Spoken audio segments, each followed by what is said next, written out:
আচৰিত উক্তি। মই আজি নিজকে নিজে প্ৰশ্ন কৰিলোঁ, জীৱনটো কেনেদৰে জীয়াই থাকিব লাগে। মোক মোৰ ৰুমটোৱে উত্তৰ দিলে। ঘৰৰ ছালখনে ক'লে ওখকৈ ভাবা।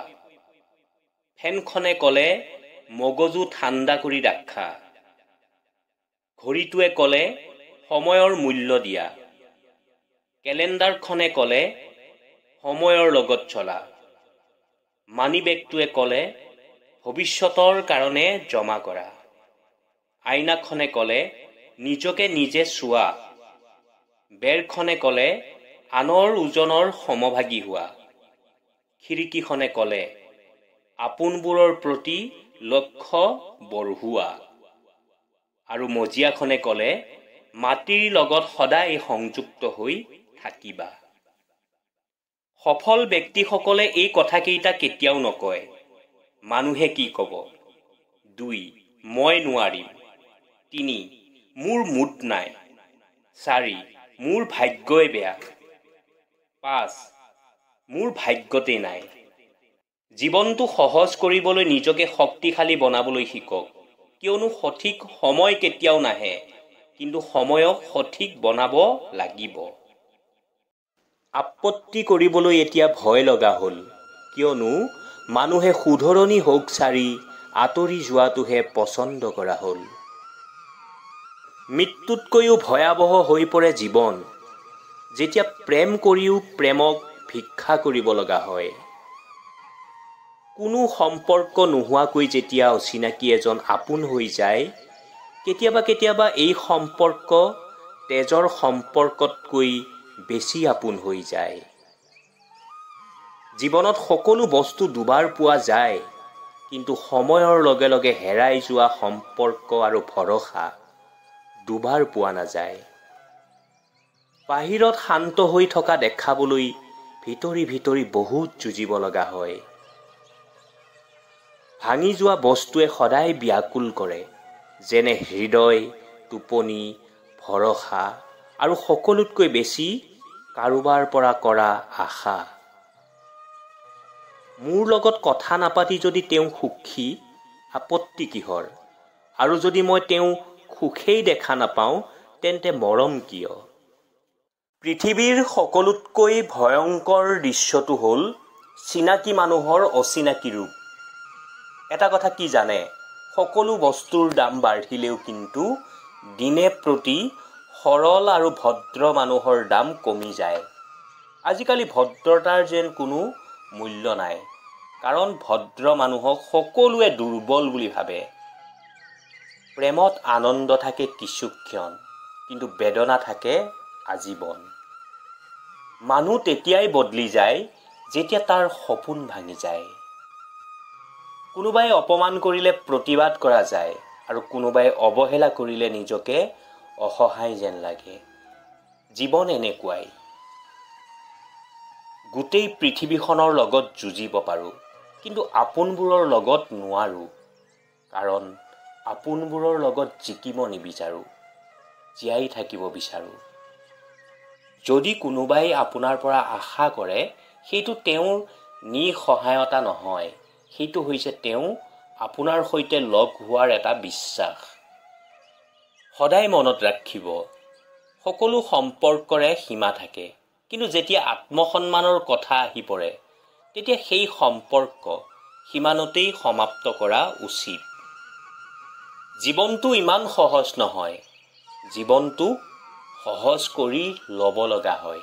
কেতিয়াবা প্ৰাৰ্থনা কৰি, কেতিয়াবা অপেক্ষা কৰি, আৰু কেতিয়াবা আকৌ ত্যাগ কৰি। জন্মৰ সময়ত আপুনি যেতিয়া কান্দিছিল, সমগ্ৰ পৃথিৱীয়ে উদযাপন কৰিছিল। আপোনাৰ জীৱনটো এনেদৰে জীয়াই থাকক যে আপোনাৰ মৃত্যুত সমগ্ৰ পৃথিৱীয়ে কান্দে আৰু আপুনি উদযাপন কৰে। টকা সকলোৱে উপাৰ্জন কৰে। টকাৰ লগতে আশীৰ্বাদো উপাৰ্জন কৰক, কিয়নো য'ত টকাই কাম নকৰে, তাত আশীৰ্বাদে কাম কৰে। শুনক, আপুনি সময় নাই বুলি ক'ব নোৱাৰে, কাৰণ মহান আৰু সফল মানুহে যিমান সময় পায়, দিনটোত আপুনিও সেইখিনি সময় পায়। যেতিয়ালৈকে আপুনি আনক আপোনাৰ সমস্যা আৰু অসুবিধাৰ কাৰণ বুলি গণ্য কৰে, তেতিয়ালৈকে আপুনি আপোনাৰ সমস্যা আৰু অসুবিধাবোৰ নাইকিয়া কৰিব নোৱাৰে। যদি আপোনাৰ ভুলবোৰ সময়মতে মানি নলয়, তেন্তে শেষত আপুনি আন এটা ভুল কৰিব। শুনক, ভুলবোৰ মানি লওক। ভুল মানি ল'লেহে আপুনি নিজৰ ভুলৰ পৰা শিকিব পাৰিব। ভিৰে সদায় সেই পথ অনুসৰণ কৰে যিটো সহজ যেন লাগে। কিন্তু ইয়াৰ অৰ্থ এইটো নহয় যে ভিৰে সদায় সঠিক পথহে অনুসৰণ কৰে। নিজৰ পথ নিজেই বাছি লওক, কাৰণ আপোনাক নিজতকৈ ভালকৈ কোনেও চিনি নাপায়। ইচ্ছা কৰিলে আমি নিজৰ আত্মবিশ্বাস আৰু কঠোৰ পৰিশ্ৰমৰ বলত নিজৰ ভাগ্য লিখিব পাৰোঁ। আৰু যদি আমি নিজৰ ভাগ্য লিখিব নাজানো, তেন্তে পৰিস্থিতিয়ে আমাৰ ভাগ্য লিখিব। এই সকলো কথা আপোনালোকে অকল শুনাতে আবদ্ধ নাৰাখি নিজৰ জীৱনত প্ৰয়োগ কৰিবলৈ যত্ন কৰিব। ধন্যবাদ। দুখত পৰি থকা মানুহক সহায়ৰ প্ৰয়োজন, উপদেশ নহয়। কিন্তু মানুহবোৰে দুখত পৰি থকা মানুহক উপদেশ দি দি বেছি দুখী কৰে। তিতা যদিও সঁচা, ল'ৰাৰ বিবাহিত জীৱনত ল'ৰাৰ মাকৰ হস্তক্ষেপ কৰাৰ কোনো অধিকাৰ নাই। কাৰণ কইনা মাকৰ হস্তক্ষেপৰ বাবে হয়তো কোনো ঘৰ ধ্বংস নহয়, কিন্তু ল'ৰাৰ মাকৰ হস্তক্ষেপৰ বাবে বহু ঘৰ ধ্বংস হোৱা আমি দেখিছোঁ। মানুহৰ জীৱনত অহংকাৰ আৰু মোহেই মানুহক ধ্বংস কৰি দিয়ে। অহংকাৰ আৰু মোহ থাকিলে জীৱনত বেলেগ শত্ৰুৰ কোনো দৰকাৰ নাই। জীৱনত মাজে মাজে প্ৰত্যাহ্বান আৰু সমস্যাৰ সন্মুখীন হ'বলগীয়া হয়, আৰু এয়াই হৈছে জীৱনৰ সত্য। সদায় মনত ৰাখিব, শান্ত সাগৰত নাবিক কেতিয়াও পাকৈত নহয়। অন্ধকাৰ জগতলৈ পোহৰ আনিবলৈ বিশ্বাসৰ শক্তি আছে, কিয়নো বিশ্বাসে শিল এটাক দেৱতালৈ পৰিণত কৰিব পাৰে, আৰু অবিশ্বাসে ঈশ্বৰে সৃষ্টি কৰা মানুহক শিলৰ হৃদয়ৰ মানুহলৈ ৰূপান্তৰিত কৰিব পাৰে। বিপদৰ পৰা পলাই যোৱাটো নতুন বিপদ নিমন্ত্ৰণ কৰাৰ দৰেই।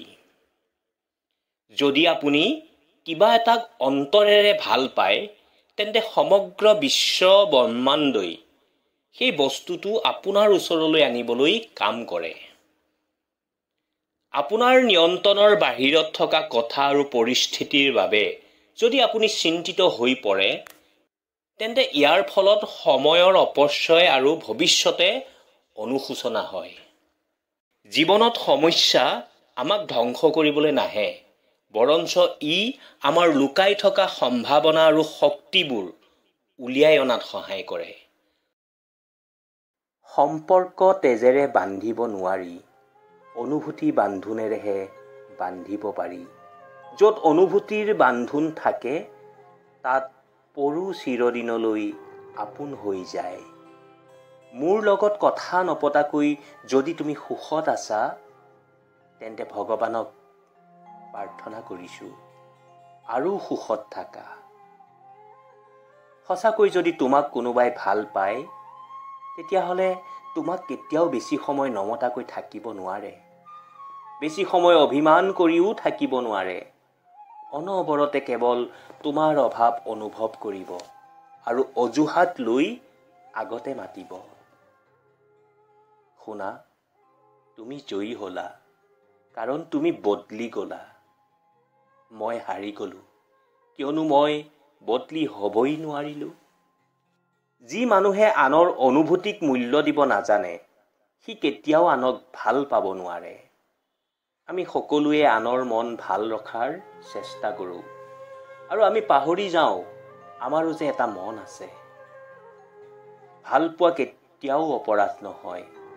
অপৰাধ সেইটোহে কাৰোবাক ভাল পাই মাজ বাটতে আঁতৰি যোৱাটো। কাকো বেছি আপোন কৰি নল'ব, কাৰণ আপোনবোৰেই ভালকৈ জানে ক'ত আঘাত কৰিব লাগিব। কষ্ট চেপি ধৰি ৰখা মানুহবিলাক মৃত মানুহৰ দৰে। কিয়নো কষ্ট বহুত বেছি হ'লেও চিঞৰি কাকো ক'ব নোৱাৰে। যিয়ে কয় তোমাক কেতিয়াও এৰি নাযাওঁ, কিন্তু বাস্তৱ ক্ষেত্ৰত সেই সকলোতকৈ আগতে এৰি যায়। নিজেই কান্দিছোঁ, আকৌ মনে মনে আছোঁ। এইটো ভাবি যে যদি আপোন কোনোবা থকাহেঁতেন কেতিয়াও কান্দিবলৈ নিদিলেহেঁতেন। চিন্তা নকৰিবলগীয়া চিন্তা। আপোনাৰ মৃত্যুৰ পিছত কি কি হ'ব? 1. কেইঘণ্টামানৰ ভিতৰত কন্দা কটা বন্ধ হ'ব। 2.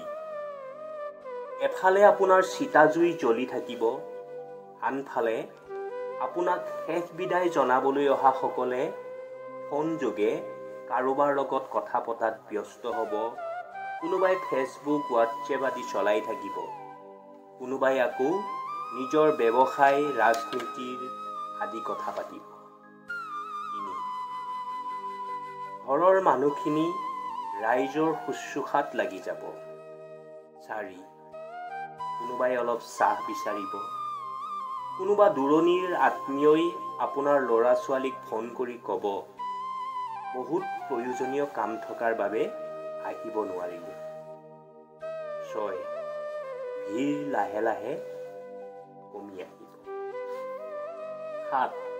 কেইটামান দিন আপোনাৰ মোবাইলত ফোন কৰিব যিসকলে আপোনাৰ মৃত্যুৰ খবৰ পোৱা নাছিল।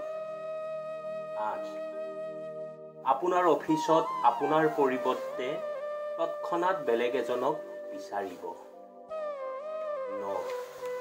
যেতিয়া সকলোৱে গম পাব আপোনাৰ মৃত্যু হোৱা বুলি, আপোনাৰ ফেচবুকৰ অন্তিমটো পোষ্ট চাবলৈ অনেকে বিচাৰিব। 10. সকাম সমাপ্ত কৰি আপোনাৰ ল'ৰা ছোৱালী নিজ নিজ কৰ্তব্যৰ ক্ষেত্ৰত গুচি যাব। 11. আৰু কেইটামান দিনৰ পিছতেই আপোনাৰ জীৱন সংগীয়ে কোনো কমেডি ধাৰাবাহিক চাই হাঁহি ফূৰ্তি কৰি থাকিব। সকলোৰে জীৱন আকৌ স্বাভাৱিকভাৱে চলি থাকিব। 12. এইটো ঠিক যে প্ৰথম মৃত্যু বাৰ্ষিকীত বহুত আয়োজন হ'ব। দেখা দেখিকৈ দিন বাগৰাৰ লগে লগে আপোনাৰ বিষয়ে কথা পাতিবলৈ, আলোচনা কৰিবলৈ কোনো নাথাকিব। আপুনি লাহে লাহে পাহৰণি গৰ্ভত সোমাই পৰিব। আনকি নিজৰ নিকট সম্পৰ্কীয়ৰ মাজতো সকলোৱে আপোনাক পাহৰিবলৈ প্ৰতিযোগিতা কৰিব। আপুনি কি কাৰণত ইমানকৈ পগলাৰ দৰে দৌৰি আছে? কিহৰ ইমান চিন্তা দিনে ৰাতিয়ে? এইবিলাক কৰিবলৈকে কি আপুনি এই পৃথিৱীত আহিছিল নেকি? আপোনাৰ জীৱনৰ কি এইটোৱেই লক্ষ্য নেকি? আপুনি কি আপোনাৰ পৰিয়ালৰ, বন্ধুসকলৰ, আত্মীয়সকলৰ সুখৰ বাবেই জন্ম লৈছে নেকি? বিশ্বাস কৰক, কাৰো কাৰণে কোনো দিনে একো ৰৈ নাথাকে। একো নাই। আপুনি নাথাকিলেও সকলো স্বাভাৱিকভাৱে চলি থাকিব। কোনেও মনত নাৰাখে। জীৱন এবাৰেই পাব। গতিকে যিমান পাৰে ফূৰ্তি কৰক, উপভোগ কৰক, নিজকে নিজে এনজয় কৰক। এয়াই জীৱন, কোনো কাৰো বাবে নহয়। জীৱনটো মাথো নিজে নিজৰ বাবে। গতিকে নিজৰ কথা ভাবক, নিজৰ মতে চলক, সদায় জীৱনটোক উপভোগ কৰক।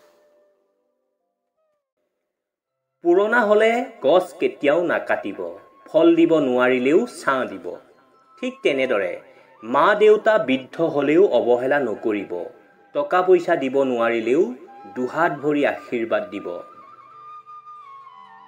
মনে মনে থাকক, আপোনাৰ দাম বাঢ়ি যাব। কমকৈ কথা কওক, সকলোৱে আপোনাক গুৰুত্ব দিব। যিমানেই কথা কমকৈ ক'ব, সিমানেই আপোনাৰ কথাৰ মূল্য বাঢ়িব। সকলোৱে এদিন ক'ব, বাহ কি কৈছে শুনক। সকলো সময়তে যদি চেপচেপাই থাকে, আপোনাৰ কথাৰ মূল্য কোনো নুবুজে। চেনি আৰু নিমখ দেখিবলৈ একে, কিন্তু পাৰ্থক্যটো সোৱাদত। তেনেদৰে মানুহ আৰু অমানুহ দেখাত একে, পাৰ্থক্যটো হ'ল কেৱল আচৰণত। কাৰোবাৰ মন, কাৰোবাৰ সন্মান, কাৰোবাৰ বিশ্বাস, কাৰোবাৰ ভালপোৱা আৰু কাৰোবাৰ দুৰ্বলতা আৰু লগতে কাৰোবাৰ জীৱন, এইবোৰক লৈ খেলা নকৰিব। আপোনাৰ যিমান ডাঙৰ সপোন হ'ব, আপুনি সিমানেই বেছি সমস্যাৰ সন্মুখীন হ'ব। আৰু যেতিয়া সমস্যা সমাধান কৰিব পাৰিব, তেতিয়া আপোনাৰ ডাঙৰ সপোনবোৰ পূৰ হ'ব। মানুহে নিজৰ চেহেৰাটো ঠিকেই ৰাখে, যিটো মানুহে চায়। কিন্তু হৃদয়খন চাফা কৰি নাৰাখে, যিটো পৰমাত্মাই চায়। আজি মই কি কাপোৰ পিন্ধিলে নিজকে ভাল দেখিম, এইটো আমি সদায় ভাবোঁ। কিন্তু আজি কোনটো ভাল কাম কৰোঁ, যাৰ কাৰণে পৰমাত্মাই মোক ভাল পাব, এইটো কোনেও নাভাবোঁ। নিজৰ অন্তৰাত্মাক কেতিয়াও মৰিবলৈ নিদিব আৰু অহংকাৰক নিজৰ লগত যাবলৈ নিদিব।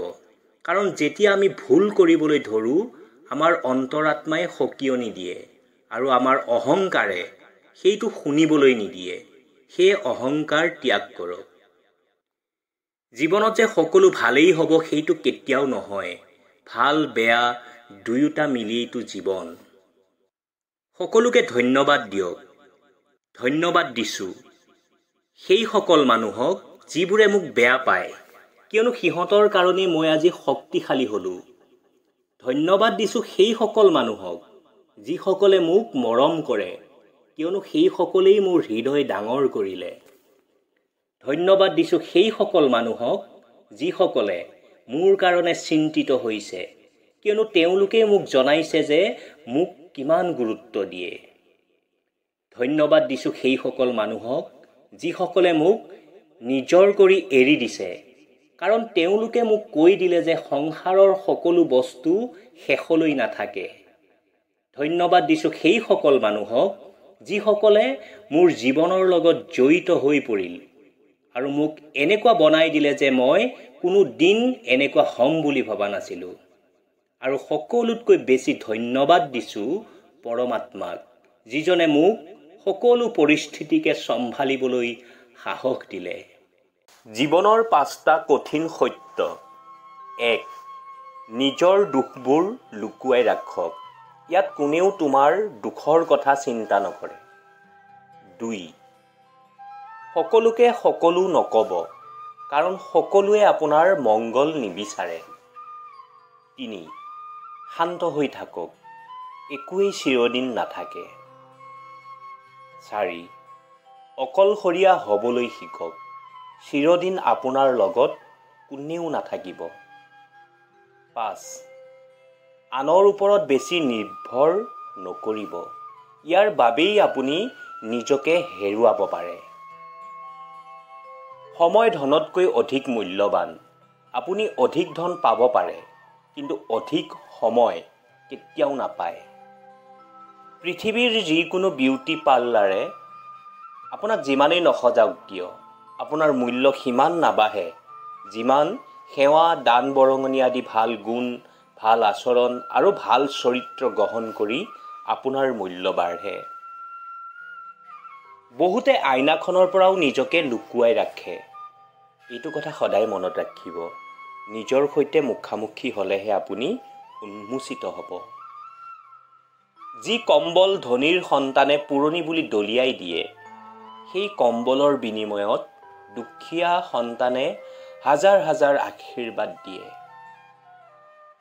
এখন দুৱাৰ বন্ধ হ'লে আন এখন খোল খায়, কিন্তু আমি প্ৰায়ে বন্ধ দুৱাৰখনলৈ বহু সময় ইমানেই অনুশোচনা কৰি চাওঁ যে আমাৰ বাবে খোলা থকা দুৱাৰখন দেখাটো আমি ব্যৰ্থ হওঁ। সেই বন্ধুসকল, জীৱনত সমস্যা আহিলে কেতিয়াও অধৈৰ্য নহ'ব।